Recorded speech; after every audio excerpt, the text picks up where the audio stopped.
அனைவருக்கும் காலை வணக்கம். நாம இன்னைக்கு பார்க்க போறது டெஸ்ட் 2 உடைய கொஸ்டின் பேப்பருக்கு ஆனா விளக்கங்கள் தான் பார்க்க போறோம். முதல் கேள்வி பாருங்க. கல் எடுத்து முள் எடுத்து காட்டு பெரு வெளியை மல்லெடுத்த திண்டோல் மரத்தால் வளப்படுத்தி என்ற பாடல் அடியை பாடியவர் யாருன்னு கேட்கிறாங்க. பாடல் அடியை பாடியவர் முடியரசன். முடியரசனுடைய இயற்பெயர் என்ன? இயற்பெயர் துரைராசு. துரைராசு அவரோட இயற்பெயர் துரைராசு. இவர் நல்லாசிரியர் விருது பெற்றவர். நல்லாசிரியர் விருது பெற்றவர். சரி, இவருக்கு சிறப்பு பெயர்கள் இருக்கு.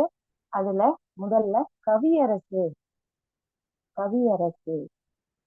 இவரை கவியரசு என்று புகழ்ந்தவர் யாருன்னா குன்றக்குடி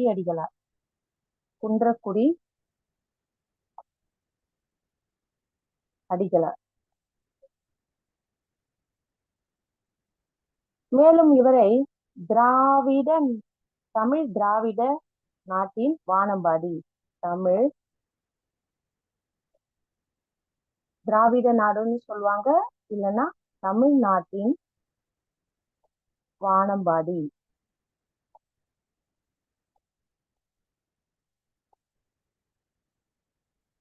இப்படியே சொல்லுவாங்க. இப்படி தமிழ்நாட்டின் வானம்பாடி அப்படின்னு சொன்னவர் யாருன்னா பேரறிஞர் அண்ணா. திரும்ப பாருங்க. கல்லெடுத்து முள்ளெடுத்து காட்டு பெருவெளியை மல்லெடுத்த திண்டோல் மரத்தால் வளப்படுத்தி என்ற பாடலை பாடியவர் முடியரசன். ஆப்ஷன் டி சரி. அடுத்து நானிலம் படைத்தவன் என்ற பாடல் எந்த நூலில் இடம்பெற்றுள்ளது? புதியதொரு விதி செய்வோம். Option D. இந்த பாடலை பாடியவரும் யாரு? துரைராசு என்று அழைக்கக்கூடிய முடியரசனுடைய பாடல் தான் முடியரசன். இப்போ முடியரசன் நிறைய நூல்கள் எழுதியிருக்காரு. அதுல சிறந்த நூல்கள்லாம் முகில் வீடு தூது, தாலாட்டு பாடல்கள், கவியரங்கில் முடியரசன் கவிதைகள், பாடுங்குயில், காவியப்பாவை, இதெல்லாம் புத்தகத்துல இருக்கும். காவியப்பாவை. அடுத்து ஞாயிறும் திங்களும் அப்படி ஒரு நூல் எழுதியிருக்காரு. ஞாயிறும் திங்களும்.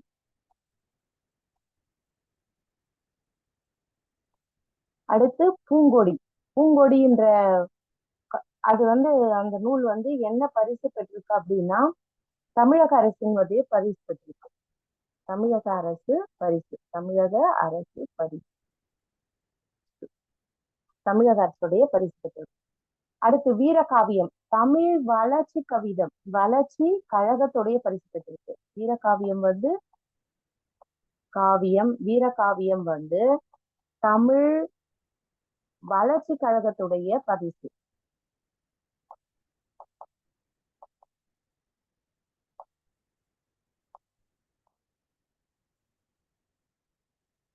இதெல்லாம் நோட் பண்ணி வச்சுக்கோங்க. ரொம்ப முக்கியமான செய்திகளை தான் தேடி எடுத்து தரும். நெஞ்சு பொறுக்கதில்லையே இந்த நிலைக்கட்ட மானிடத்தில் அப்படின்னு பாடினவர் பாரதியார். ஆனா நெஞ்சு பொறுக்கதில்லையே என்ற நூலை எழுதியவர் யாருன்னா முடியரசன். ஓகே, இங்க பாருங்க. திராவிட நாட்டின் வானம்பாடி ஏற்கனவே சொன்ன இல்லையா? அப்படி அழைக்கப்படுபவர் யாரு? துரைராசு. Option D. அப்படி அழைத்தவர் யாரு? அறிஞர் அண்ணா தான் சொல்றாரு, நீங்கள் ஒரு திராவிட நாட்டின் வானம்பாடி அல்லது தமிழ்நாட்டின் வானம்பாடி. அடுத்து போர்க்களங்களில் காணப்படும் குணம் என்ன? உத்தி இருக்கும், சினம் இருக்கும், போர் சண்டையும் இருக்கும். ஆனா இது மூன்றும் ஒருங்கே இணைந்ததுதான் எது? வீரம் என்பதே சரியான விடை. அடுத்து காதால் கேட்டு வாய்மொழியாகவே வழங்கப்பட்டு வருவதால் நாட்டுப்புற பாடலை என்னன்னு சொல்வோம்? நம்ம வாய்மொழி இலக்கியம்னு சொல்வோம். அதற்கு என்ன இருக்காது? பெருசா சுதி, தாளம், அடுத்து வந்து அது ஒரு மரபுக்கு உட்பட்டுலாம் இருக்காது. ஆனா பாடல் கேட்க இனிமையா இருக்கும் இல்லையா? இப்ப தாய் பாடக்கூடிய தாலாட்டுக்கு ஏதாவது சுருதி தாளம்லாம் இருக்கா? இல்ல. ஆனா அது பாடல். அப்படி வாய்மொழி இலக்கியமா பாடக்கூடியத நாட்டுப்புற பாடல்கள்லயும் சேர்ப்பாங்க. நாட்டுப்புற ஆய்வு என்னும் நூலை எழுதியவர் யாருன்னா சு. சக்திவேல்.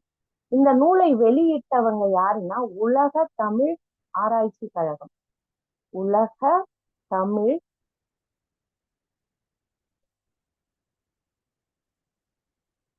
உலக தமிழ் ஆராய்ச்சி கழகம்.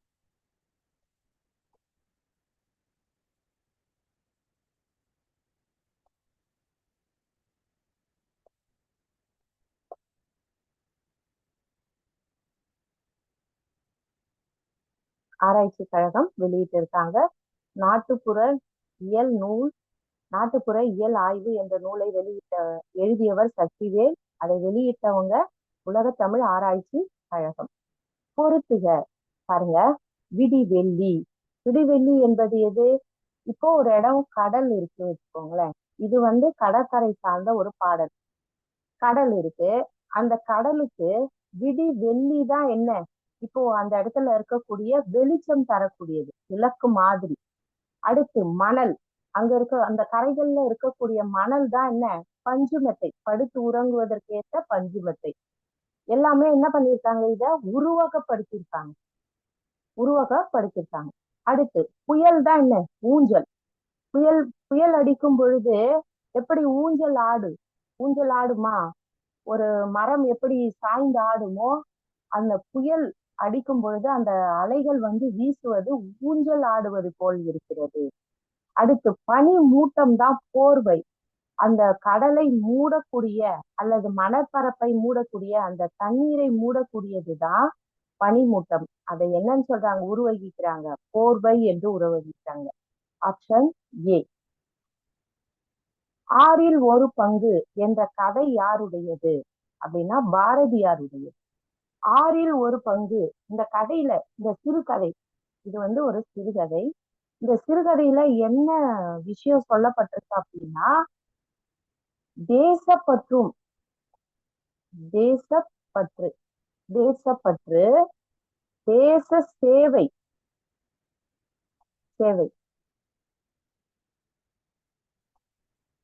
இரண்டும் பேசப்படும். கருப்பொருள். இதுதான் கருப்பொருள்.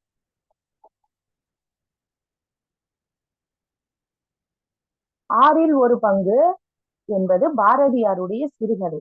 இந்த சிறுகதைக்கு செவி வழி செய்தி என்னன்னா, இதை தடை செய்தார்கள். அன்றைய காலத்துல இருந்த ஆங்கில அரசு இந்த கதையை வெளிவராத அளவுக்கு தடை செய்தார்கள் என்று ஒரு செவி வழி செய்தி இருக்கு.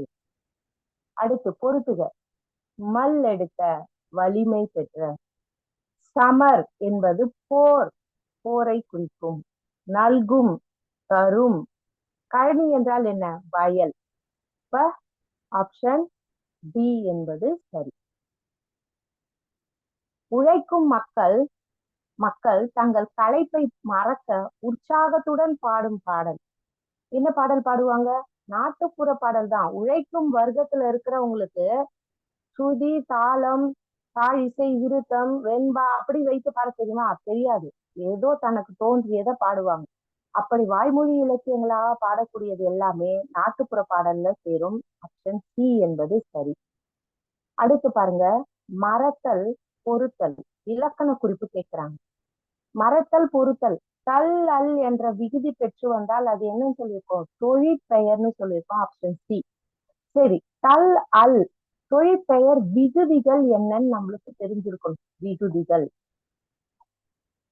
இப்ப நீங்க 10ஆம் வகுப்பு புத்தகம் எடுத்துக்கிட்டீங்கன்னா அதுல எதெல்லாம் மட்டும் கொடுத்துருப்பாங்கன்னா, தல், அல், அம், ஐ, கை, வை, கு, கு, உ, சி, பி, சி, வி, மை. இவைதான் கொடுத்திருப்பாங்க 10ஆம் வகுப்பு புத்தகத்துல. இவை மட்டுமே கொடுத்திருப்பாங்க. ஆனா மேலும் சில இருக்கு. உள், காடு, பாடு, அரவு, ஆணை, தூ, அல், ஆள். அல், தல் பெரும்பாலும் நமக்கு வரக்கூடியதுல எது இருக்கும்னா அல், தல், ஐ, கை, சி இதெல்லாம் முடிஞ்சிருக்கும். அப்ப தொழிற்பெயர் விகுதிகள் எது எதுன்னு தெரிஞ்சிருக்கணும். சரி, மர என்பது என்ன சொல்? மர. பொரு என்பது என்ன சொல்? இது ஒரு வேர்ச்சொல். இது கூட தல், அல் அப்படிங்கிற விகுதி சேரும்பொழுது இந்த இந்த இந்த வேர்ச்சொல்லானது என்னவா மாறிடும்ன்றாங்க? தொழிற்பெயரா மாறும். ஒரு வினை தொழில் அந்த விகுதி சேரும் போது அது தொழிற்பெயரா மாறும். அடுத்து, இன்மையுள் இன்மை விருந்தோரால் வன்மையுள் வன்மை மடவார் பொறை. இக்குறளில் பயின்று வந்துள்ள அணி என்னன்னு கேட்கிறாங்க. பாருங்க, இன்மையுள் இன்மை, இல்லாமையில் இல்லாமை எது தெரியுமா? நம்மை நாடி வந்த விருந்தினோருக்கு விருந்து அளிக்காமல் போவதுதான். அதே மாதிரி வலிமையுள் வலிமை எது தெரியுமா? தன்னை திட்டுபவர்களையும் பேசுபவர்களையும் புறம் கூறுபவர்களையும் பொறுத்து செல்வதுதான் உண்மையான வலிமையா. அப்ப வலிமை எது? மற்றவர்கள் அறிவில்லாமல் பேசுவதை பொறுத்து கொள்வது. அப்போ இந்த இரண்டு செய்திகளுக்கும் இடையே எது மறைந்து வருகிறது? போல என்ற ஓம உருவு மறைந்து. அப்படி போல என்ற ஓம உருவு மறைந்து வந்தால் அது என்ன அணி? எடுத்துக்காட்டு உவமை அணி. உவமை அணி வெளிப்படையா தோன்றும். போல என்ற சொல் வெளிப்படையா வந்தா அது என்ன அணி? உவமை அணி. மறைந்து வந்தால் எடுத்துக்காட்டு உவமை அணி. Answer B. ஆன்சர் பி, எடுத்துக்காட்டு உவமை அணி என்பது சரி. அடுத்து, பொறுத்தாரை ஒன்றாக வைப்பர் பொறுத்தாரை பொன் போல் பொதிந்து. இப்பதான் சொன்னேன், போல என்ற சொல் வெளிப்படையா வந்தா அது என்ன அணின்னு சொன்னோம்? உவமை அணி. இங்க என்ன கேக்குறாங்கன்னா, ஒருத்தாரை என்ற சொல் தரும் பொருள் என்ன? தண்டித்தவரை. பொன் போல் பொதிந்து. ஒருத்தாரை ஒன்றாக வையாரை வைப்பர் பொறுத்தாரை பொன் போல் பொதிந்து.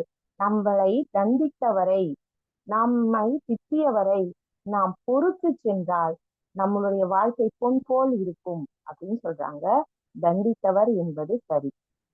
இந்த பாடல்ல போல என்ற சொல் வெளிப்படையா வந்ததால இக்குறட்பா எந்த அணி சார்ந்தது? உவமை அணி. ஒரு பாடல் படிக்கும்போது அது என்ன அணி, அதுல என்ன சொற்கள் இருக்கு எல்லாமே சேர்த்து படிக்கும்போது அது சிறப்பா இருக்கும். நிறை என்பதன் பொருள் சால்பு. சால்பு என்பது எதை குறிக்கிறது? பண்பு.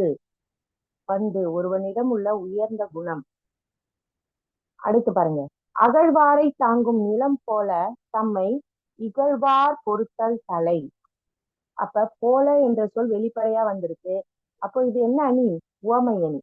சரி, போல மட்டும்தான் வருமா? உவம உருபுகள் எது எது? உவம உருபுகள் எது எதுனா போல, புறைய, ஒப்ப,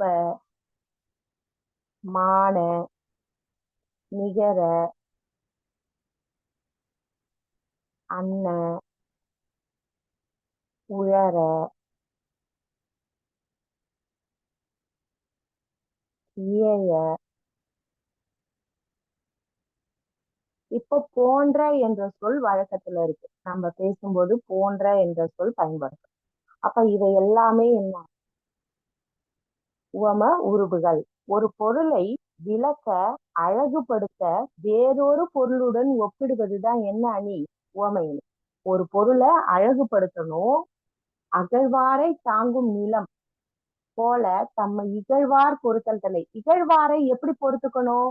தன்னை தோண்டுபவரை தாங்கக்கூடிய நிலம் போல பொறுத்துக்கணும். இவ்வளவு அழகா உவமையோடு விளக்கியிருக்காங்க. ஆப்ஷன் டி என்பது சரி. அடுத்து, பொருள்களை வண்டிகளில் ஏற்றி வெளியூருக்கு குழுவாக செல்லும் வணிகர்களை எவ்வாறு அழைப்பர் அப்படின்னா வணிக சாத்து. வணிக சாத்து. அப்படி வணிகம் செய்ய போகும் பொழுது இந்த வணிக குழு இருக்காங்க இல்லைங்களா, குழு குழு இருப்பாங்க.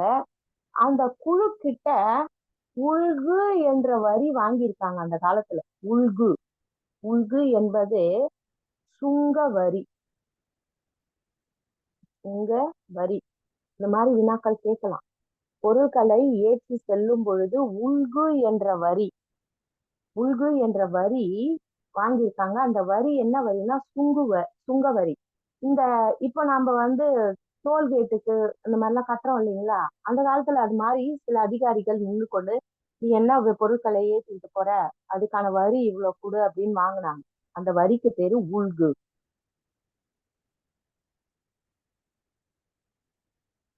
Option B. பழங்காலத்தில் சீனாவில் இருந்து தமிழ்நாட்டிற்கு இறக்குமதி செய்யப்பட்ட பொருள்கள் யாவைன்னு கேட்டாங்க. கண்ணாடி, கற்பூரம், பட்டு. Option C. இது எப்படி ஞாபகம் வச்சுக்கலாம்? ஒரு கண்ணாடி மேல கற்பூரம், பட்டு, அந்த கண்ணாடி அப்படியே உடைஞ்சு, இப்படி ஞாபகம் வச்சுக்கோங்க. கண்ணாடி, கற்பூரம், பட்டு, உடைந்தது உடைந்தது அப்படின்னு ஞாபகம் வச்சுக்கோங்க. உடைந்தது. அடுத்து, வாணிகம் செய்வோருக்கு வாணிகம் பேணி பிறவும் தம்போல் செய்யும் இப்பாடல் இடம்பெற்ற நூல் எதுன்னு கேட்கிறாங்க. இப்பாடல் இடம்பெற்ற நூல் எது? திருக்குறள். இக்குறட்பா எந்த அணி பயின்று வந்துள்ளது? உவமை அணி. உவமை அணி. இந்த குறள் இடம்பெற்ற இயல் எதுனா இயல் இயல் எதுனா இல்லறவியல். இல்லறவியல். பிற பொருளையும் தம் பொருளை போல, இந்த குறள் என்ன சொல்லப்பட்டிருக்குன்னா, பிற பொருளையும் தம் பொருள் போல போற்றி செய்தால் அதுவே வாணிகம் செய்வதற்கு உள்ள நல்ல வணிக முறையாகும்.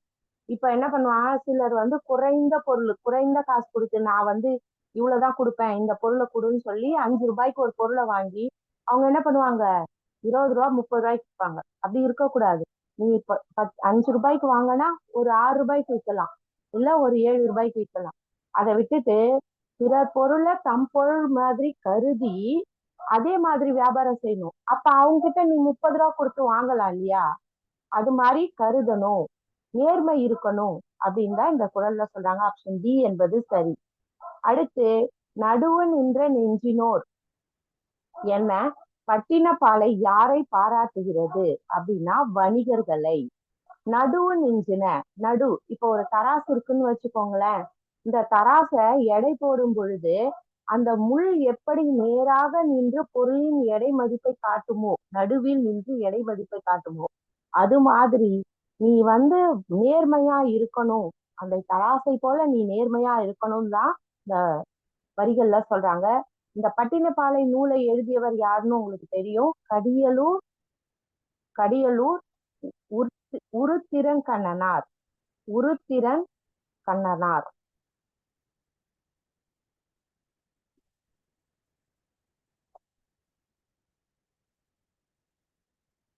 இந்த பாடல் எந்த வரிகள்ல இருக்குன்னா 206வதுல இருந்து 212 வரைக்கும் இருக்கக்கூடிய பாடல் வரிகள்ல இந்த வரி இடம்பெற்றது. அடுத்து, பொன்னோடு பொன் என்றால் என்ன? தங்கம். அந்த காலத்துக்கு தங்கத்துக்கு என்ன கிடையாது? மதிப்பு, பெரிய மதிப்பு கிடையாது. பொன்னோடு கரியோடு பெயரும். கரி என்றால் என்ன? மிளகு. போர்ச்சுகீசியர்கள், ஆங்கிலேயர்கள், பிரெஞ்சுக்காரர்கள், டச்சுக்காரர்கள் எல்லாருமே அந்த அந்த வட பகுதியிலிருந்தும் மேற்கு பகுதியிலிருந்து நம்மளை ஆட்சிப்படுத்த வந்த எல்லாருக்குமே நம்ம நாட்டுடைய மிளகுதான் பெரிய விஷயமா இருந்தது. அப்ப மிளகு என்பது இந்தியாவுல, இந்தோனேசியாவுல கிடைக்கக்கூடிய ஒரு பொருள். இந்த மிளகை கொண்டு செல்வதற்காகவே பல பேர் நம் நாட்டிற்கு வந்தாங்க. அப்ப இந்த வழக்கம் சங்க காலத்திலயும் இருந்திருக்கு பாருங்க. பொன்னோடு தங்கத்தை எடுத்துன்னு நம்மிடம் கொடுத்து விட்டு கரியோடு பெயர்ந்து சென்றார்கள். இந்த பாடல் இடம்பெற்ற நூல் அகநானூறு. அகநானூறு. அகநானூறுக்கு வழங்கும் வேறு பெயர் என்னமா? நெடுந்தொகை. நெடுந்தொகை 400 பாடல்களை கொண்டது. 400 பாடல்கள் 3 பிரிவு இருக்கும். களிற்றியானிரை, மணிமுதை பவளம், நித்தில கோவை என்ற 3 பிரிவுகளை கொண்டது. அகநானூறு என்பது சரி. அடுத்து, புதுமைகள் செய்த தேசம் இது, பூமியின் கிழக்கு வாசல் இது என்ற பாடலை பாடியவர் யாருன்னா தாராபாரதி. தாராபாரதிய என்ன புனை பெயர்ல அழைப்பாங்க? கவி ஞாயிறு. ஞாயிறு, கவி ஞாயிறு. அன்னை நாட்டின் அமுத சுரபில் அந்நிய நாடுகள் பசி தீர என பாடியவர் யார் அப்படின்னு கேக்குறாங்க. பாடியவர் ராதாகிருஷ்ணன் என்ற இயற்பெயரை கொண்ட தாராபாரதி. தாராபாரதி.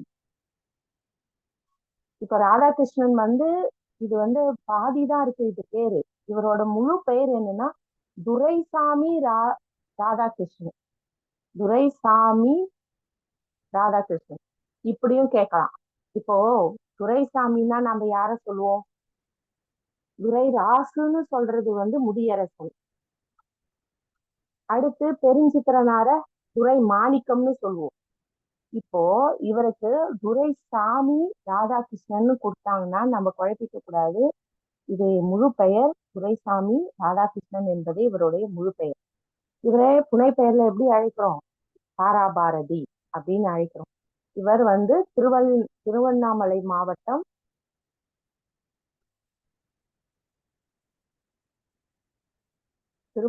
மாவட்டம் வந்தவாசியில் பிறந்தவர்.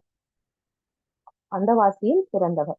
புதிய விடியல்கள், இதயங்கள் கிழக்கு, விவசாயம் இவர் வேதம், புன்னை மரம் தொடங்கி பக்கிங்காம் வரை, கவி ஞாயிறு தாராபாரதியின் கவிதைகள், பூமியை திறக்கும் பொன் சாவி, இன்னொரு சிகரம், வெற்றியின் மூலதனம், திணையை இடித்து தெருவாக்கு, விரல் நுனியில் வெளிச்சங்கள், இதெல்லாம் இவருடைய நூல்கள். சரி, அடுத்த வினா. அறத்தின் 3 கோலாக காந்தியடிகள் காந்தியின் அகிம்சை என்னும் சிறிய கைத்தடி விளங்குகிறது என்ற பாடலை பாடியவர் யாருன்னு கேட்கிறாங்க. ராதாகிருஷ்ணன். ராதாகிருஷ்ணன் என்று அழைக்கப்படக்கூடிய தாராபாரதி. துரைசாமி ராதாகிருஷ்ணன். துரைசாமி ராதாகிருஷ்ணன். தேசம் உடுத்திய நூலாடை என்று குறிப்பிடப்படக்கூடிய நூல் எது? திருக்குறள். இந்த திருக்குறள் என்ற ஒன்று இல்லை என்றால் இந்த உலகத்திற்கே தமிழ் இனம் ஒன்று இருக்குன்றது தெரியாமலே போயிருக்கும். அப்போ நம்மளுடைய இப்போ இந்தியான்னு சொல்றதுக்கு முன்னே திருக்குறள் அப்படின்னு சொல்லுவாங்க. அந்த அளவுக்கு பெருமை பொருத்தியது. அப்போ இந்தியா என்ற நாடு உடுத்தி இருக்கக்கூடிய ஆடையாக கருதப்படுவது எது? திருக்குறள். அடுத்து, ரவுலட் சட்டத்தை எதிர்த்து போராட்டம் நடத்துவது பற்றி திட்டமிட காந்தியடிகள் சென்னைக்கு வந்த ஆண்டு எதுன்னு கேட்கிறாங்க. 1919. 1919தான் ரவுலட் சட்டம். ரவுலட் சட்டம்னா எது? குற்றவியல் சட்டம் ஒன்று இயற்றப்பட்டது. அதுல பெரும்பான்மையாக பிரித்தாளும் ஆட்சிக்கு எதிராக நிறைய விஷயங்கள் இருந்தது. இதை எதிர்த்து போராட்டம் செய்வதற்காக தான் காந்தியடிகள் ஆலோசனை செய்வதற்காக 1919 சென்னைக்கு வரார். தமிழ்நாட்டுக்கு அவங்க என்ன பண்றாங்க? ஒரு பெரிய கூட்டம் ஒண்ணு போட்டு பேசுறாங்க இதை பத்தி. சரிங்களா? ஆப்ஷன் பி என்பது சரி. அடுத்து, 1937 காந்தியடிகள் தலைமையேற்ற இலக்கிய மாநாடு எங்கு நடைபெற்றதுன்னா சென்னை. சென்னையில 1937 நடைபெற்றதுன்னு சொல்றாங்க. ஆப்ஷன் பி என்பது சரி. இவரை பாதுகாக்க வேண்டும் என காந்தியடிகள் யாரை பற்றி கூறினார்? பாரதியாரை பற்றி கூறினார். ஆனா பாரதியார் என்பவர் ஒருவர் மட்டும் நீண்ட நாள் சுதந்திரம் வரைக்கும் இருந்திருந்தார்னா இந்தியா என்றைக்கோ என்ன பண்ணியிருக்கோம்? விடுதலை பெற்றிருக்கோம். அவர் சீக்கிரமா இறந்ததுதான் நமக்கு பெரிய நட்டமாய் போனது அந்த காலத்துல. ஏன்னா அவரை பார்த்த ஆங்கிலேயர்கள் மிரண்டார்கள், பயந்தார்கள் இல்லையா? அவருடைய பாடல்கள் அப்படி இருந்தது. பாமர மக்களையும் போருக்காக, சுதந்திர போருக்காக அழைத்து சென்றது அவருடைய வரிகள். அடுத்து, இந்த பெரியவரின் அடிநிழலில் இருந்து தமிழ் கற்க வேண்டும் என்ற ஆவல் உண்டாகிறது என்று காந்தியடிகள் யாரை சொன்னார்னா உவேசாவை சொல்றார். உவேசாவுடைய பேச்சு, அன்றைய அவர் எழுதிய விதம், அவர் பதிப்பித்த நூல்கள், இதெல்லாம் பார்த்து இந்த மனிதனுக்கு இவ்வளவு ஆற்றல் இருக்கா, இவர்கிட்ட அல்லவா தமிழ் கத்துக்கணும் அப்படின்னு சொன்னார். அடுத்து, சென்னைக்கு செல்லும் பொழுது பாரதியாரை சந்திப்பதை வழக்கமாக கொண்டிருந்தவர் வ.உ.சி. Option B. அடுத்து பாருங்க, சிலம்பம், குதிரை ஏற்றம், வால் போர், வில் பயிற்சி ஆகியவற்றை முறையாக கற்றறிந்தவர் யாருன்னா வேலு நாச்சியார். பெண்களுக்கு இவ்வளவு திறமை இருக்குமா? இருக்கும். வேலு நாச்சியார் தனி ஒரு பெண்ணாக இருந்து கணவனை கொன்றவரையும் தன் தாய் நாட்டையும் என்ன பண்றாங்க, ஆங்கிலேயருக்கு சேர்ந்து விடுதலை பெறாங்க. வேலு நாச்சியார் சிறந்த ஒரு போர் பயிற்சியாளர். Option D. ஒன்று என்பதை குறிக்க பயன்படுத்தப்படும் சொற்கள் இது அனைத்தும் சரின்னு வந்திருக்கும். சரியா? ஒன்று ஒரு, ஒரு ஓர், ஓர் ஒரு, இது எல்லாமே சரி. Option D. அடுத்து, உயிர் எழுத்தில் தொடங்கும் சொல்லின் முன்பு பயன்படுத்த வேண்டிய உயிர் எழுத்து எதுன்னா ஆயுத எழுத்து. ஆயுத எழுத்துக்கு முன்னாடி ஒரு சொல்ல எப்படி சொல்லணும்? எஃகு வால், எஃகு வால் அப்படின்னு இருக்குன்னு வச்சுக்கோங்களேன். எஃகு வால் அப்படின்னு இருக்குன்னா எஃகுக்கு முன்னாடி எது பயன்படுத்தணும்னா ஓர் அப்படிங்கிற உயிர் எழுத்து வரக்கூடிய சொற்கள்ல தான் என்ன பண்ணணும்னா தொடங்கணும்னு சொல்றாங்க. ஆப்ஷன் டி என்பது சரி. அன்பர் பணி செய்ய ஆளாக்கி விட்டுவிட்டால் இன்ப நிலை தானே வந்து எழுதும் பராபரமே என்று பாடியவர் யார்? தாயுமானவர். தாயுமானவருடைய பாடல்களை என்னன்னு சொல்லுவாங்க? பாடல்களை என்ன சொல்லுவாங்க? தமிழ் மொழியின் உபநிடதம். தமிழ் மொழியின் உபநிடதம்னு சொல்லுவாங்க. உபநிடதம் அப்படின்னு சொல்லுவாங்க. ஆப்ஷன் சி என்பது சரி. அடுத்து, நம் முன்னோர்களின் வாழ்க்கை அனுபவங்களை உள்ளடக்கியது எது? அற இலக்கியங்கள். அற இலக்கியங்கள் என்பது எது? அறிவுரை கூறக்கூடிய இலக்கியங்களை தான் அற இலக்கியம் சொல்றோம். அறிவுரை யார் சொல்வா? ஏற்கனவே அதுல அனுபவம் பெற்ற ஒருவர் தான் சொல்லுவாங்க. அதனால முன்னோர்களுடைய வாழ்க்கை அனுபவங்களை உள்ளடக்கியது அற இலக்கியங்கள். கன்னி என்பது 2 அடிகளால் பாடப்படுவது. கன்னி என்பது 2 அடிகளால். எப்படி பூக்களை 2 2 வைத்து மாலை தொடுக்கிறோமோ அதை மாதிரியே பாடலில் 2 2 அடிகளால் பாடப்படுவது கன்னி என்று விளக்கம் தருவார்கள். அடுத்து, தீர்க்கதரசி என்னும் நூலை எழுதியவர் யாருன்னா புவியரசு. எழுதியவர் யாரு? புவியரசு. Option C. இவர் சாகித்ய அகாடமி விருது வாங்கியிருக்கார் புவியரசு. எப்போனா 2007. எந்த நூலுக்காக வாங்கியிருக்காருன்னா ஒரு மொழிபெயர்ப்பு நூலுக்காக. மொழிபெயர்ப்பு பாருங்க, மொழிபெயர்ப்பு எவ்வளவு கஷ்டமான ஒரு பணி இல்லையா? அப்படி ஒரு மொழிபெயர்ப்புக்கு நூலுக்காக சாகித்ய அகாடமி வாங்கியிருக்கார்.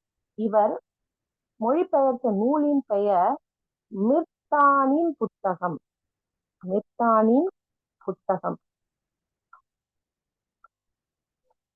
இந்த புத்தகத்துடைய மூல நூல் எதை மொழிபெயர்த்திருப்பாரு அப்படின்னா த புக் ஆஃப்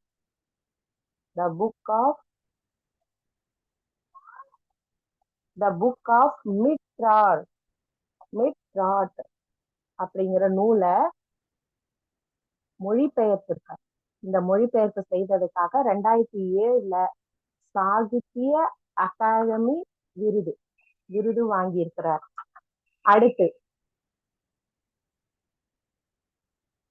அடுத்து பார்க்க போறது பாருங்க, கோமுகி பொய்கையின் நீரின் மீது அரிய பாத்திரம் என்றைக்கு தோன்றும் அப்படின்னு கேட்டிருக்காங்க.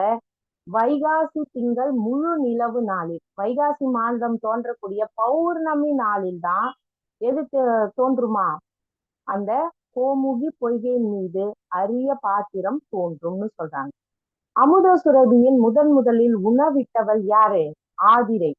ஆதிரையுடைய கணவன் பேர் யாரு? யார் தெரியுமா? சாதுவன். சாதுவன்.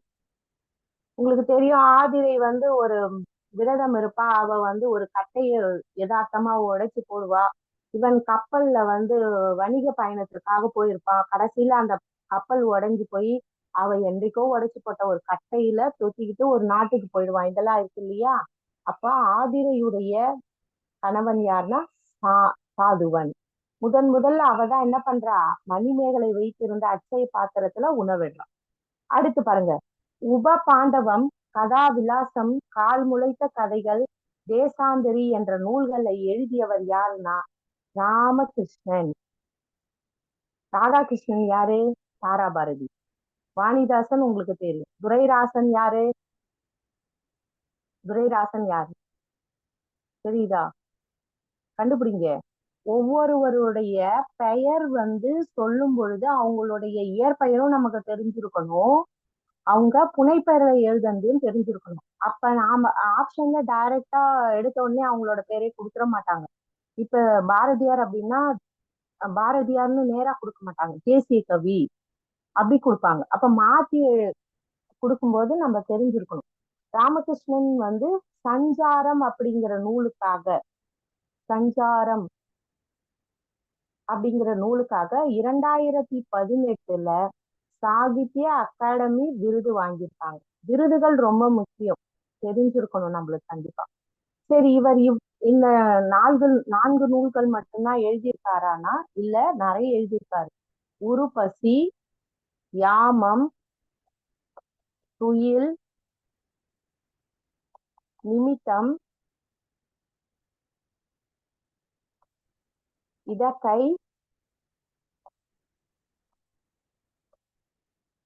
பதின், இந்த நூல்கள் எல்லாம் எழுதியிருக்காரு. யார் எழுதுந்து? எஸ் ராமகிருஷ்ணன். எஸ் ராமகிருஷ்ணன்.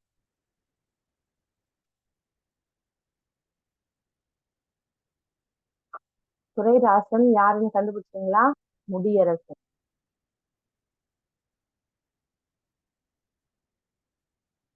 அடுத்து, இந்த நூல்களை எல்லாம் இவர் இயற்றியிருக்கார். ஆப்ஷன் பி என்பது சரி. அடுத்து, அன்பில் இன்பம் காண்போம், அறத்தினில் நேர்மை காண்போம் என்ற பாடலை எழுதிய முத்தரையனார் எந்த நாட்டு கவிஞர் அப்படின்னு கேக்குறாங்க. அவர் மலேசிய நாட்டு கவிஞர். மலேசிய நாட்டு கவிஞர். திருக்குறளின் விளக்கம் என்று அழைக்கப்படும் நூல் எது? நூல் எதுன்னா நாலடியார். திருக்குறளுடைய விளக்கம். பெரும்பாலும் பாத்தீங்கன்னா நாலடியார் திருக்குறளை போலவே ஒத்து இருக்கும். அமைப்பிலும் சரி, அறிவுரை கூறுவதிலும் சரி. இது 2 அடி, இது 4 அடி, அவ்வளவுதான் வித்தியாசமா இருக்கும். அடுத்து, திருக்குறளை போன்றே அறம், பொருள், இன்பம் என்று 3 பெரும் பிரிவுகளை உடைய நூல் எது? நாலடியார். Option B.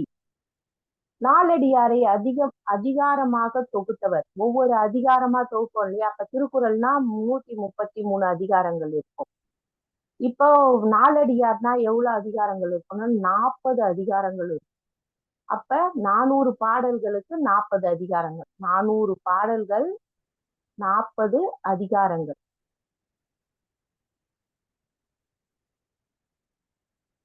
400 பாடல்கள், 40 அதிகாரங்கள். அப்படி அதிகாரத்தை தொகுத்தவர் யாருன்னா பதுமனார். ஆப்ஷன் சி என்பது சரி. நாலடியாரை ஒரு கர்ண பரம்பரை கதைன்னு சொல்லுவாங்க. கர்ண பரம்பரை கதை.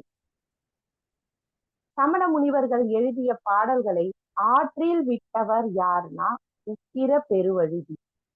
கோபம், ஞாபகம் வச்சுக்கோங்க. கோபம் உக்கிரமாயிட்டான். இவர்கள் எல்லாருமே நம் நாட்டை விட்டு என்ன பண்றாங்க? போறாங்க. இவர்கள் எழுதி வைத்த பாடல்கள் சிறந்ததா என்னன்னு தெரியல அப்படின்னு சொல்லிட்டு எடுத்து போய் ஆற்றுல விடுறாரு. அதுல 400 பாடல்கள் மட்டுமே என்ன பண்ணுது? தண்ணியில எதிர்த்து வருது. அந்த 400 பாடல்களை தான் என்ன பண்றாரு? அவரு தொகுக்கிறார். உக்கிர பெருவழுதி. அடுத்து, 15 கீழ்கணக்கு நூல்களில் உள்ள ஒரே தொகை நூல் எது? நாலடியார். Option B. அடுத்து, நாலடியாரில் எத்தனை அரசு பாடல்கள் உள்ளன? 130 பாடல்கள். 13 அதிகாரம், 130 பாடல்கள் அறம் அறம் சார்ந்தது. அடுத்து, 24 அதிகாரங்கள், 240 பாடல்கள் பொருள் சார்ந்தது. பொருள், அறம், பொருள். அடுத்து, 3 அதிகாரங்கள், 30 பாடல்கள் எது? இன்பம் சார்ந்தது. இன்பம். அப்போ 40 அதிகாரங்கள், 400 பாடல். இதுதான் நாலடியாருடைய அமைப்பு முறை. அடுத்து, குடிமக்கள் காப்பியம் பிறந்தது எப்படியோ தமிழர் நினைத்துப்பார், சமண தமிழ் இலக்கியம், குசேலர் ஆகிய நூல்களை இயற்றியவர் யாருன்னு கேட்கிறாங்க. மீனாட்சி சுந்தரம் பிள்ளை. மகாவித்துவான் மீனாட்சி சுந்தரம் பிள்ளை யாருன்னு, சுந்தரனார் யாருன்னு உங்களுக்கு தெரியும். உவேசா தமிழ் படித்தது மகாவித்துவான் மீனாட்சி சுந்தரனார். இந்த மீனாட்சி சுந்தரம் பிள்ளை யாருன்னா, நம்ம தே மீன்னு சொல்லுவோம் இல்லையா, தே மீனாட்சி சுந்தரனார். தமிழ் தாய் வாழ்த்து பாடல் இருக்கு இல்லையா, நம்மளோட தமிழ்நாட்டோடைய தமிழ் தாய் வாழ்த்து பாடல், நீராறும் கடல் உடுத்த அப்படின்னு எழுதினவர் இவர் தான். அடுத்து, மனோன்மணியம் அப்படின்னு எழுதியிருப்பார் ஒரு நூல், நாடக நூல். அந்த நூலை எழுதினவரும் இவர் தான். குழப்பிக்க கூடாது ரெண்டு பேரையும். தமிழ் மொழியில் ஆய்வின் முன்னோடி என்று அழைக்கப்பட்டவர் யார்னா மீனாட்சி சுந்தரம் பிள்ளை. இவர் இயற்றிய தமிழ் மொழி வரலாறு சால சிறந்தது. இந்த தமிழ் மொழி வரலாறு அப்படிங்கிற நூலை படிச்சோம்னாக்கா, தமிழ் தோன்றிய விதம், வளர்ந்த விதம், பாகுபடுத்திய விதம், செம்மொழிக்கான தகுதி, எல்லாத்த பற்றியும் நம்மளால அறிந்து கொள்ள முடியும். ஆப்ஷன் சி என்பது சரி. அடுத்து, காணல் வரி இளங்கோவடிகள் இயற்றிய சிலப்பதிகாரத்துல வரக்கூடிய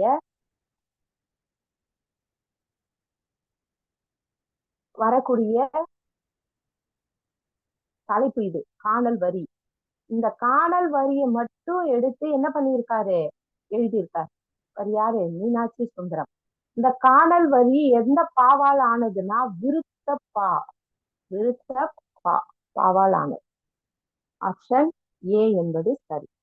அடுத்து, history of Tamil language, history of Tamil language, history of Tamil literature என்ற ஆங்கில நூல்களை எழுதியவர் தே.பொ. மி. ஆப்ஷன் பி சரி. தமிழ் வித்துவான் தேர்விற்குரிய முதல் நிலை தேர்வு, இறுதி தேர்வு இரண்டையும் ஒரு சேர எழுதி மாநிலத்தில் முதல் நபராக வெற்றி பெற்றவர் தே.பொ. மி. Option B. ஹரிஜன் மக்களுக்கு இரவு பள்ளிக்கூடங்களை நடத்தியவர் யாருன்னு கேட்டாங்க. தே.பொ. மி என்பது சரி.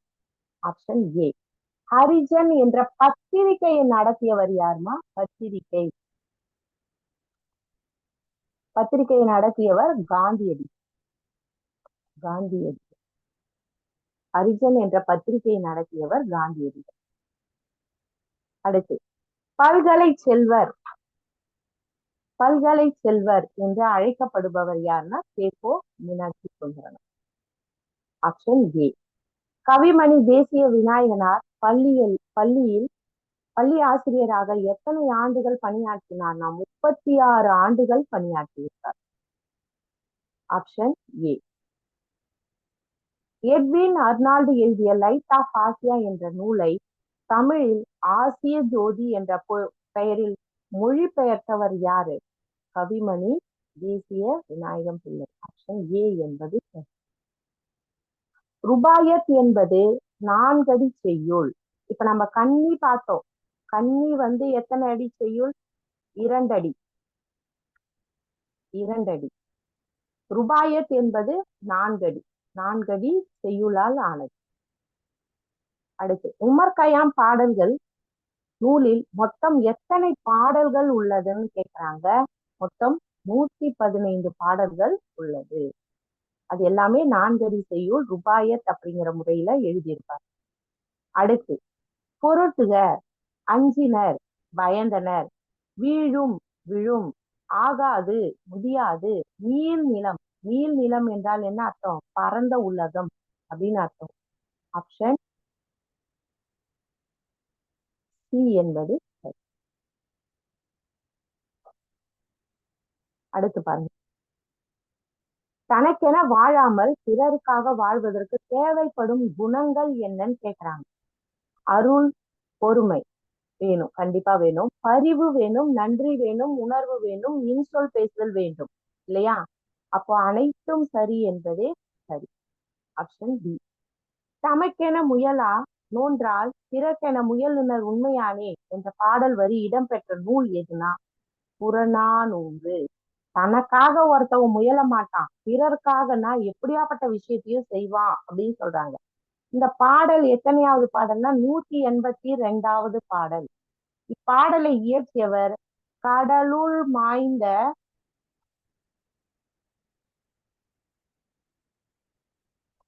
மாய்ந்த பாண்டியன் இளம் பெருவழுதி. பெருவழுதி.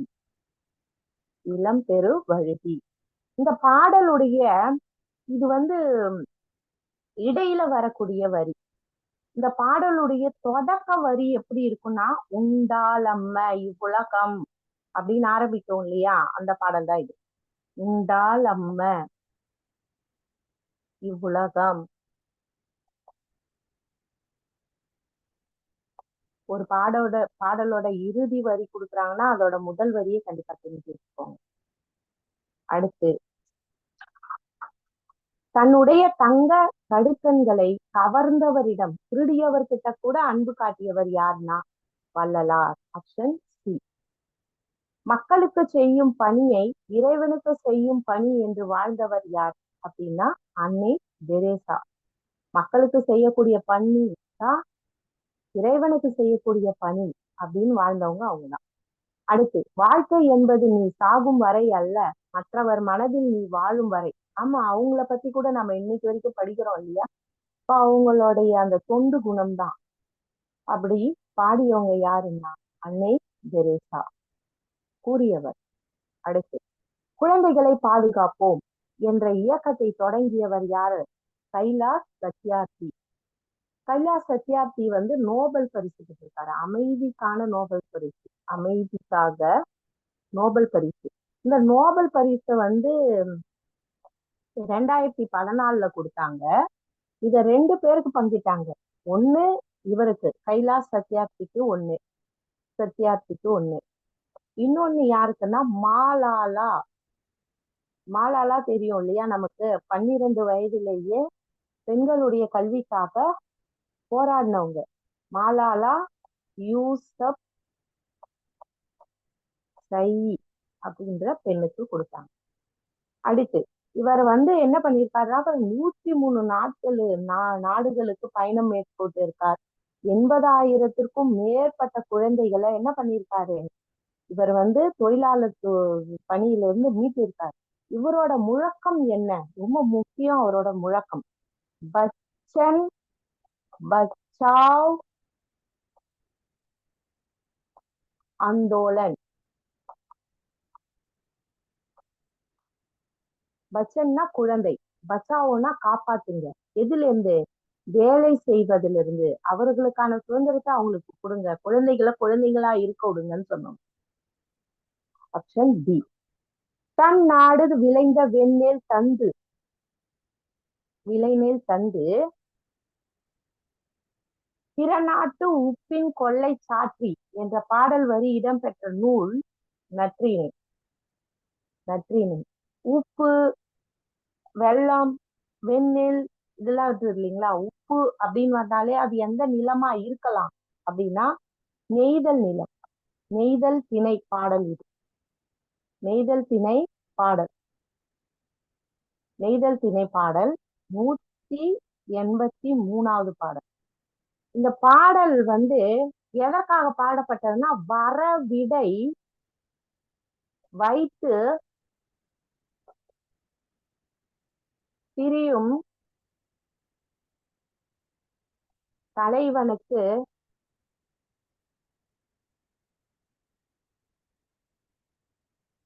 தோழி சொல்லியது. தோழி சொல்லியது. தோழி சொல்றா, நீ வர திருமணம் செய்து கொள்கிற அப்படின்னு சொல்லிட்டு நீ போயிடுற. வரைவுன்னா என்னன்னா திருமணம். வரைவுனா என்ன? திருமணம். அப்படி போயிடுற, இது சரியில்லை அப்படின்னு எடுத்து கூறும்போது இந்த 2 வரிகள்லாம் வரும். அந்த வியாபாரம் செய்யக்கூடிய நோக்கத்துல அந்த தலைவன் வாணிகம் சார்ந்து போற மாதிரி பாடல் அமைந்திருக்கு. அடுத்து, கொள்வதும் மிகை கொள்ளாது, கொடுப்பதும் குறைபடாது. நம்ம கிட்ட வாங்குறதும் அதிகமா வாங்க மாட்டாங்க, கொடுக்கும் போதும் கம்மியா கொடுக்க மாட்டாங்க. அப்படி வாணிபம் செய்வதன் சிறப்பை பற்றி கூறுவதுதான் இந்த பாடலுடைய வரி. சிறப்பு வாணிபம். பாருங்க, இப்பாடல் இடம்பெற்ற நூல் பட்டினப்பாலை. இந்த பட்டினப்பாலை எழுதியவர் யாருன்னு உங்களுக்கு தெரியும். கடியலூர் உருத்திரங்கண்ணனார். கடியலூர் உருத்திரங்கண்ணனார்.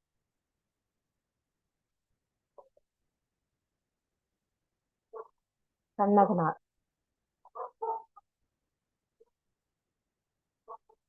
கடியலூர் உருத்திரங்கண்ணனார் யார் மேல பாடுறாரு இந்த பாடல் அப்படின்னா, கரிகால் சோழன் மீது.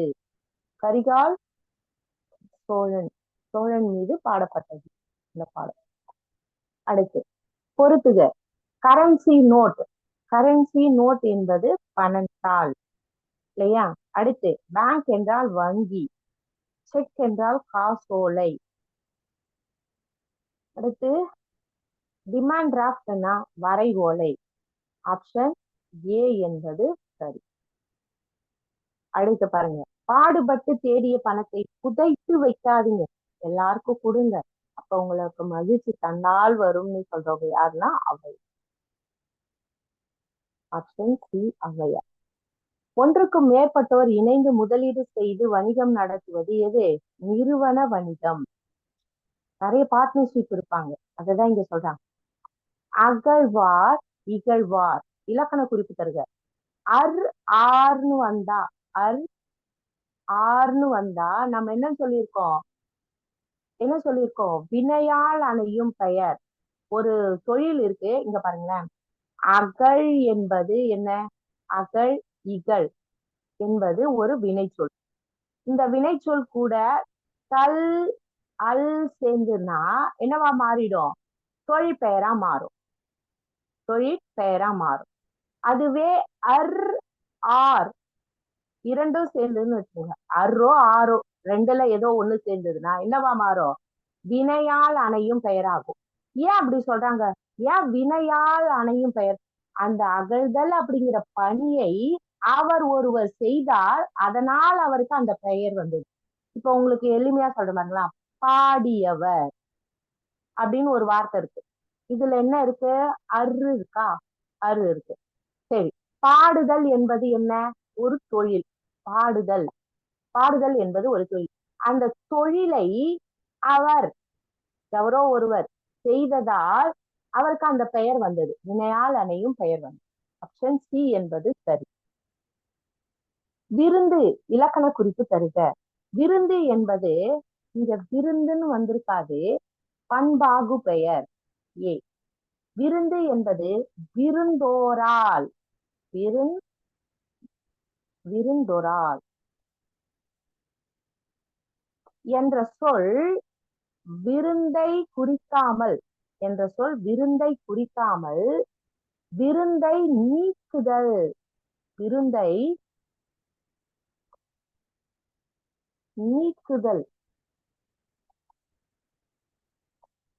விருந்தோரால் என்ற சொல்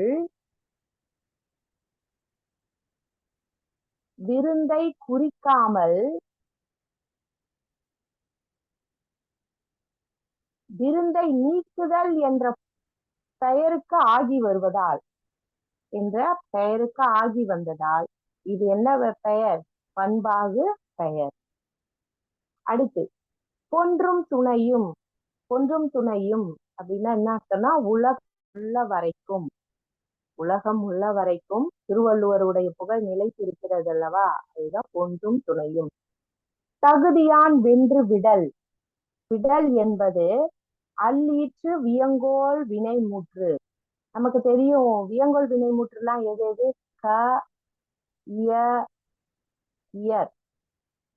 இதுதான் வியங்கோள் வினைமுற்று. ஆனா இங்க அல் அல் என்பதும் என்ன சொல்றாங்க, அல்லை ஈராக கொண்டு இருக்கக்கூடிய வியங்கோள் வினைமுற்றுன்னு சொல்றாங்க. ஆப்ஷன் சி என்பது சரி. அடுத்து, குரல் என்பதன் பொருள் குறுகிய அடி. சுருங்க கூறுதல் கிடையாது, எழுசீர் கிடையாது, ஈரடி கிடையாது, குறுகிய அடி அப்படின்றதுதான் பொருள். அடுத்து, திருக்குறளில் முதலில் உரை எழுதியவர். மொத்தம் 10 பேர் எழுதியிருப்பாங்க. அந்த 10 பேர்ல ஃபர்ஸ்ட் எடுத்த உடனே எழுதியவர் யாருன்னா மணக்குடவர். அடுத்து, அனைத்து நாட்டினரும் இனத்தினரும் தமக்கே உரியதென இனத்தினரும் தமக்கே உரியதென கொண்டாடும் வகையில் புதுமை கருத்துக்களை உள்ளடக்கிய நூல் திருக்குறள். என்ன நூல்? திருக்குறள். அடுத்து, இங்கிலாந்து நாட்டு மகாராணியார் விக்டோரியா காலையில் கண் விழித்தது முதலில் படித்த நூல் எதுன்னு சொல்றாங்க? Option C, Thirukkural. இன்னா சொல் என்பதன் பொருள் என்ன? பொருள் தீய சொல். இனிமையான சொல்னா அன்பான சொல். இன்னா இங்க என்ன இருக்கு? ஈறுகட்ட எதிர்மறை பெயரச்சம் இருக்கு. அப்ப ஆ என்றால் எதிர்மறை பொருள், தீய சொல். செய்யணும் செய்யணும் என்பது இழிவு சிறப்பு உண்மை. இங்க என்ன இருக்கு? இருக்கு. இந்த என்னன்னு சொல்றாங்க? இழிவு சிறப்பின்மை. ஏன் அப்படின்னா, ஒன்றும் இல்லாத நிலையிலும்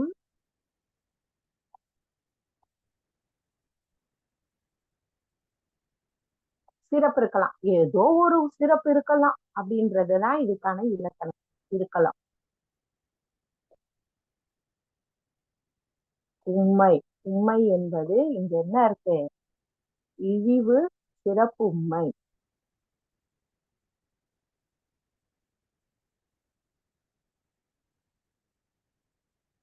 அடுத்து, சிவபுரி சன்மார்க்க சபையால் பெருந்தமிழ்மணி என்ற பட்டம் வழங்கப்பட்டது யாருக்குன்னா தேப்போ மீனாட்சி சுந்தரனார்.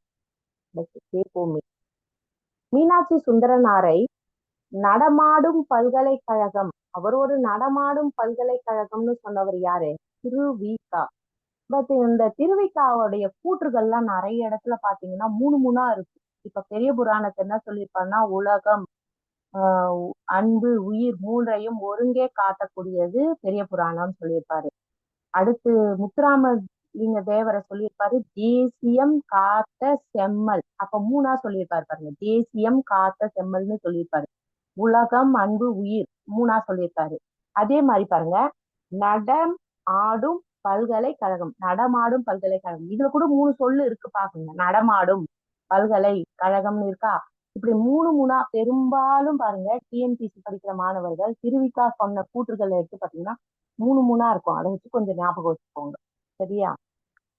அடுத்து, அனைத்திந்திய பல்கலைக்கழக தமிழாசிரியர் மன்றம் தொடங்கியவர் யார் அப்படின்னா மீனாட்சி சுந்தரனார்.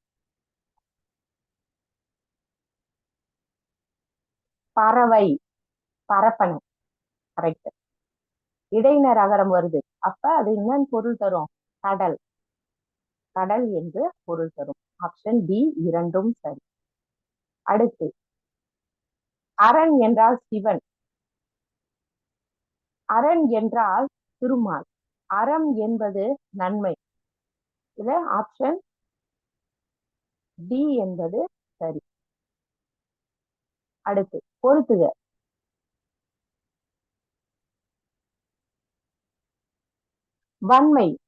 வன்மைன்னா என்னது? கொடை, வள்ளல் தன்மையை குறிக்குது. இந்த வன்மைன்னு வந்தா என்ன அர்த்தம்னா, இது கொடைத்தன்மை, சிறப்பு இதெல்லாம் பற்றி பேசுவது. இந்த வன்மை வந்தா வலிமை, ஆற்றல் அப்படின்னு பொருள். அடுத்து பாருங்க, கணை என்பதன் பொருள் என்னன்னு சொல்றாங்க? கணை என்பது அம்பு, கணை தொடுத்தான். அடுத்து, கணைனா ஒலி, கணைத்தல். குதிரை கணைக்கும்னு சொல்றோம் இல்லையா? அப்போ இந்த நை வரணும், இடையின நை. சரி, இது என்னங்க? ரன்னகரம் வரணும். அடுத்து, வன்மைனா ஆற்றல். ஆப்ஷன் ஏ என்பது சரி. பொறுத்துக. அடுத்தது, களி என்றால் பஞ்சம், களி என்றால் உணவு வகை, களி என்றால் போர், களி கிழி என்றால் கிழித்தல், கிழி என்றால் கிழித்தல். ஆப்ஷன் சி என்பது சரி. Option C. அடுத்து பாருங்க, குஞ்சி அழகும் கொடுத்தானை கோட்டழகும் மஞ்சள் அழகும் அழகல்ல, கல்வி அழகே அழகு. அப்படி கல்விதான் அழகு ஒரு மனுஷனுக்கு, அவனுடைய முகமோ பொலிவோ தோற்றப்பொலிவோ அழகு கிடையாதுன்னு சொல்ற நூல் நாலடியார். நாய்க்கால் திருவிரல் போல் நன்கனியர் ஆயினும் ஈக்கால் துணையும் உதவாதார் நட்பெனா. சிலர் நாய் கால்ல இருக்கக்கூடிய விரலுக்கு நடுவுல இருக்கக்கூடிய அந்த அளவுக்கு கூட என்ன பண்ண மாட்டாங்க, அந்த கேப்புக்கு கூட உதவ மாட்டாங்க. ஈனுடைய காலின் அளவுக்கு இருக்கக்கூடிய கேப்ல கூட என்ன பண்ண மாட்டாங்க, உதவ மாட்டாங்க. அதுதான் சில உதவி செய்பவருடைய மனநிலையை பற்றி பாடிய பாடல் இது. ஆப்ஷன் பி நாலடியார் என்பது சரி. அடுத்து, பழகு தமிழ் சொல்லருமை நாலிரண்டில். நாலிரண்டு என்பது எதை குறிக்கும், நாலடியாரையும் திருக்குறளையும் குறித்தது. ஆப்ஷன் பி என்பது சரி. யானை சாவு. யானை சாவினுடைய ஆசிரியர் யாரு, சார்வாகன். பூ உதிரும் ஜெயகாந்தன். இருகமூடிய கதவுகள் ஆர் சூடாமணி. நசுக்கம் என்பது சோ தர்மனுடைய படைப்பு. ஆப்ஷன் ஏ என்பது சரி. அடுத்து, ஆதி மனிதன் தன் அனுபவத்தை அல்லது நடந்த நிகழ்வை அடுத்தவரிடம் விவரித்த போது எந்த கலை ஆரம்பித்தது, எந்த மாதிரியான கலை ஆரம்பித்தது, அனுபவத்தை சொல்லும் பொழுது கதை சொல்லுதல் கதை தான் ஆரம்பித்திருக்கும் முதல்ல, இல்லையா? அடுத்து, பொருள் மரபில்லா பொய்மொழி ஆயினும் பொருளோடு புணர்ந்த நகைமொழி ஆயினும் என்ற வரி இடம்பெற்ற நூல் தொல்காப்பியம். இடம்பெற்ற நூல் எது, தொல்காப்பியம். காக்காய் பார்லிமெண்ட் என்பது யாருடைய கதை, பாரதியாருடைய சிறுகதை. இது ஒரு சிறுகதை. சிறுகதை இதுல என்ன இருக்கும் பெரும்பாலும்னா குறும்புக்காரத்தனம் தெரியும். பாரதியாரை பத்தி நம்மளுக்கு தெரியும், அவர் ரொம்ப குறும்புத்தனம் பிடித்தவர். இப்ப அக்ரஹாரத்துல கழுதைகள் எல்லாம் எடுத்துட்டு அந்த மக்கள் எல்லாம் கிண்டல் அடித்தவர் இல்லையா, குறும்புக்கார தன்மை. நிறைய நிறைய ஹரிஜன மக்களுக்கு பூணல் போட்டார். பூணல் போட்டு அவரை எல்லாம் என்ன பண்றாரு அப்படின்னாக்கா, நீயும் உயர்ந்தவர்னு சொல்லுவார். இப்படி சாடியவர், குறும்புக்காரத்தை கதைகள் மூலம் பாடல்கள் மூலம் சாடியவர். காக்காய் பார்லிமெண்ட் என்பது பாரதியாருடையது. அடுத்து, ஒரு சம்பவம் ஒரு மனநிலை ஒரு சிக்கல் என ஒரு பொருள் பற்றி மட்டுமே எழுதுவது எது, சிறுகதை.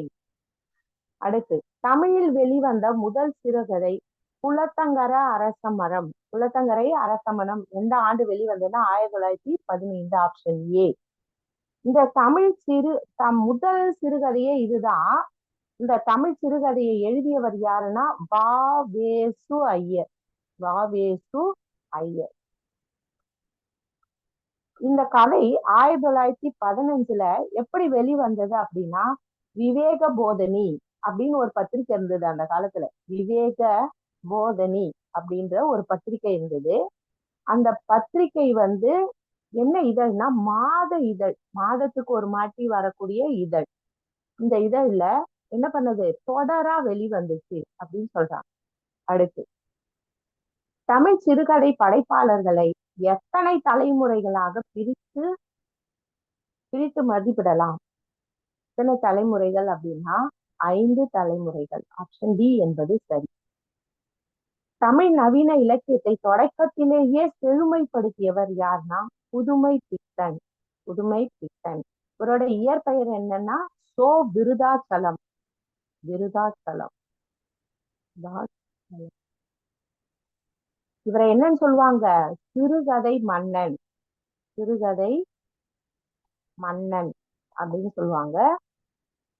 அடுத்து, இவர் இயற்றிய நூல்கள் வேற வேற. புதுமை பித்தனுடைய நூல்கள் எதுனா கடவுளும் கந்தசாமி பிள்ளையும்.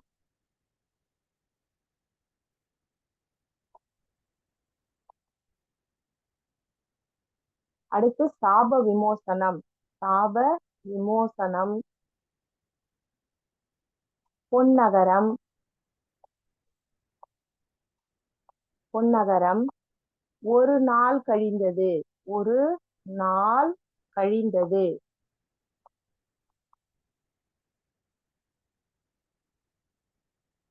அடுத்து முதல் தலைமுறை காலம் எவ்வாறு அழைக்கப்பட்டதுன்னா மணிக்கொடி காலம். மணிக்கொடி காலம்.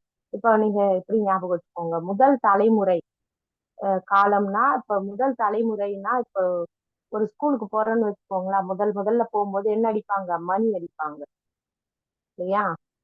அந்த மணி அடிச்ச உடனே நம்ம எல்லாம் ஓடுவோம்ல, அது மாதிரி ஞாபகம் வச்சுக்கோங்க. ஏதாவது எப்படியாவது ஞாபகம் வச்சு படிச்சுதான் ஆகணும். அடுத்து 100வது வினா பாருங்க. நான் பார்த்தசாரதி, அகிலன் ஆகியோர் எந்த வகை கதைகளை எழுதினர்னா லட்சியவாத கதைகள். இவர்கள் எழுதுனது எல்லாமே லட்சியவாத கதைகள் தான் எழுதியிருப்பாங்க. அடுத்து கவித்துவமான சொற்சித்திரங்களை படைத்தவர் நகுலன். சித்திரம்னா என்ன, நளினமா இருக்கும். நகுலன் அதை வந்து ஞாபகம் வைத்துக் கொள்ள வேண்டும். அடுத்து மனித உறவுகளையும் மனச்சலனங்களையும் சித்தரித்தவர். உறவு, அதுல இருக்கக்கூடிய அந்த மனச்சலனங்கள்னா என்ன, இந்த சைக்கலாஜிக்கலா வரும் இல்லையா, அந்த மாதிரியான கதைகளை அதிகமா எழுதியவர் டி ஜானகிராமன் சொல்லுவாங்க. இவருடைய நூல் சக்தி வைத்தியம்.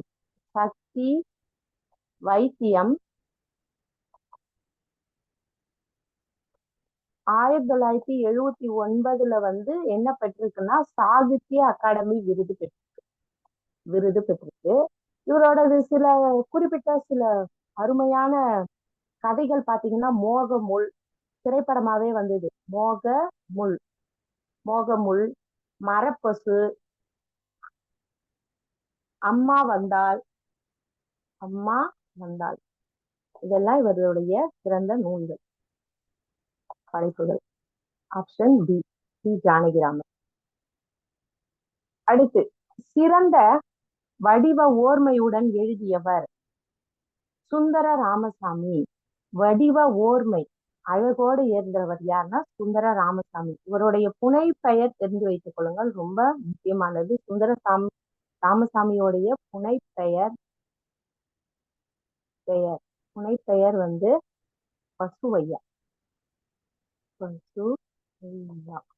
பசுவையா. அடுத்து பெருநகர நடுத்தர வாழ்வை எழுதியவர் யாருன்னு கேட்டாங்க. நடுத்தர வாழ்வு, மிடில் கிளாஸ் ஃபேமிலியை பத்தி எழுதினவர் யாருன்னா அசோகமித்திரன்.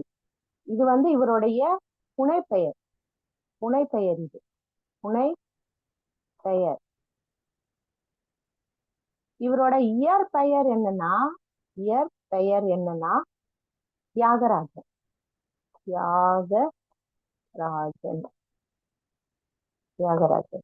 இவருடைய நூல் வந்து 1996 சாகித்ய அகாடமி விருது பெற்றிருக்கு.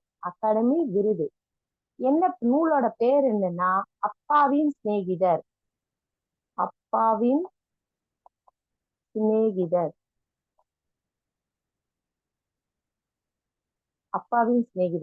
இவர் வந்து தமிழக அரசு விருது 3 முறை வாங்கியிருக்கார். ரொம்ப முக்கியமானது. 3 முறை தமிழக அரசு விருது பெற்றவர் யாருன்னு கேட்டாங்கன்னாக்கா அசோகமித்திரன் அல்லது தியாகராஜன் கொடுப்பாங்க. நம்ம சரியான ஆப்ஷனை சூஸ் பண்ணோம். அடுத்து வலியும் அவமானமும் நிறைந்த வாழ்வியலை பதிவு செய்தவர் நாகராஜன். வலியும் அவமானமும். அடுத்து தம் கிராமிய பின்புலத்தை களமாக்கி கொண்டு வட்டார மொழியில் கதை சொன்னவர். நமக்கு தெரியும் கிராமியம் அப்படின்னு வந்தாலே ராஜநாராயணன். இப்போ 1991 சாகித்ய அகாடமி விருது வாங்கியிருக்காரு. எந்த நூலுக்கு வாங்கியிருக்காருன்னா கோபல்லபுரத்து மக்கள். இது எங்க இருக்கும், 10th வந்திருக்கு இந்த சிறுகதை. இல்லையா? கோபல்லபுரத்து மக்கள். ஒருத்தன் உடம்பு முடியாம வருவான், அப்ப ஒருத்தர் என்ன பண்ணுவாரு, கஞ்சியும் ஊறுகாயும் கொடுப்பாரு இல்லையா? நாவல். நாவல் அதுல கதையும் வந்து ஒரு சின்ன பகுதி தான் வந்திருக்கும். கோபல்லபுரத்து மக்கள் அப்படிங்கிற நாவலுக்காக சாகித்ய அகாடமி விருது 1991ல வாங்கியிருக்காரு கி. ராஜநாராயணன்.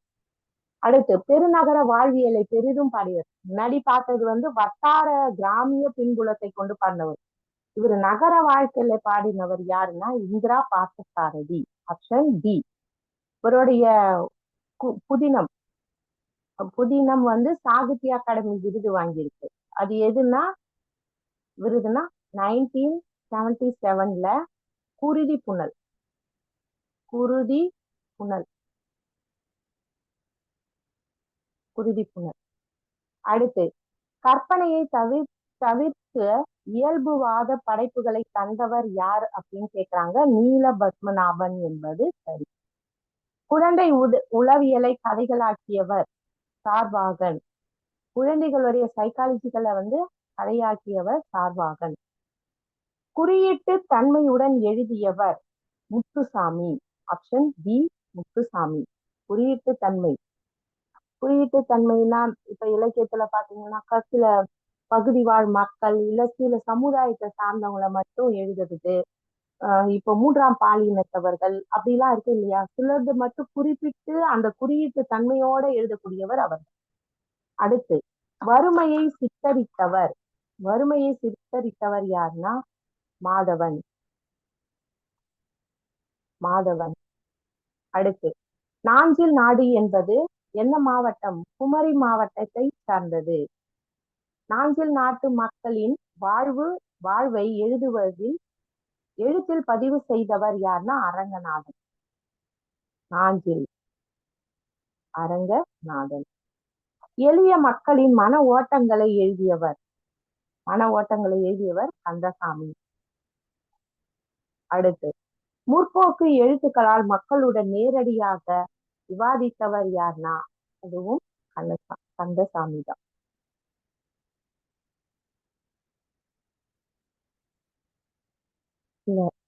இந்த வினாவுக்கு கந்தசாமி வராது. முற்போக்கு எழுத்துக்களால் வந்து மக்களுடன் நேரடியாக விவாதித்தவர் யாருன்னா ஜெயகாந்தன்.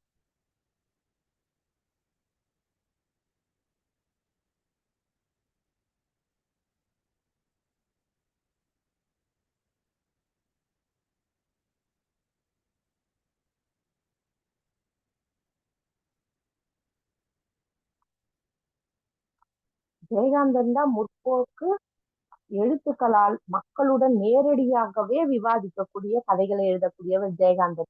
உங்களுக்கு தெரியும், நிறைய சக்தி பீடம், அடுத்து வந்து ஒரு நடிகை நாடகம் பார்க்கிறாள், கங்கை எங்கே போகிறது, அடுத்து வந்து இந்த மாதிரியான நிறைய கதைகளை வந்து மனிதர்களுடைய மனப்போக்க வைத்தே எழுதியிருப்பார். அடுத்து 3ஆம் தலைமுறையில் எழுதிய பெண் எழுத்தாளர்கள் யார் அப்படின்னா சூடாமணி, ராஜம் கிருஷ்ணன், கோமகள், லட்சுமி, அனுத்நாமா எல்லாருமே தான். அனைத்தும் சரி என்பது சரி.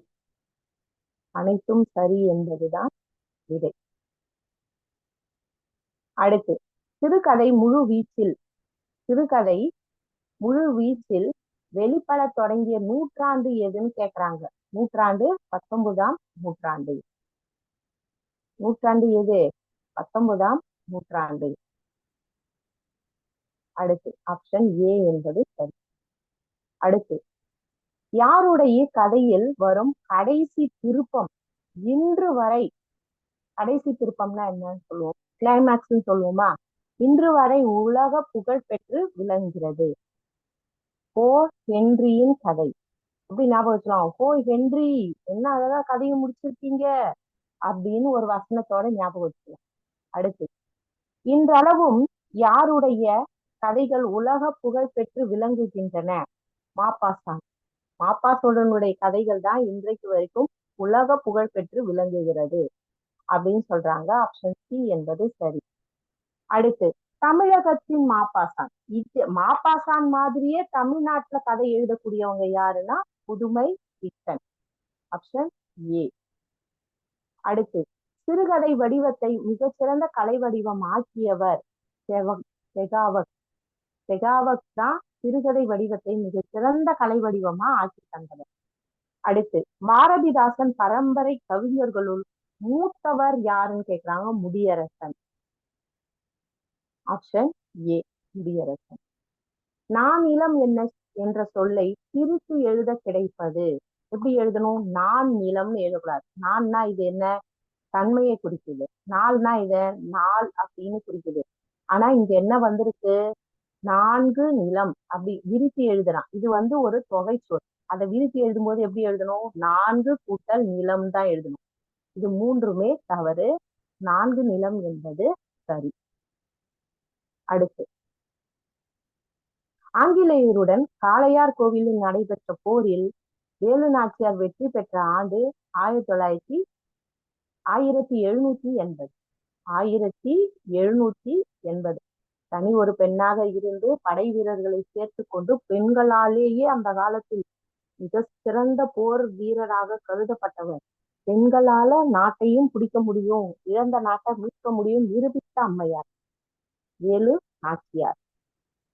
அடுத்து, திருச்சியை ஆண்ட விஜய ரகுநாத சொக்கலிங்கரிடம் தலைமை கணக்கராக பணியாற்றியவர் யாரு? தாயுமானவர். தாயுமானவருடைய மனைவி பெயர் என்ன? மட்டுவார் குழலி. மட்டுவார் குழலி.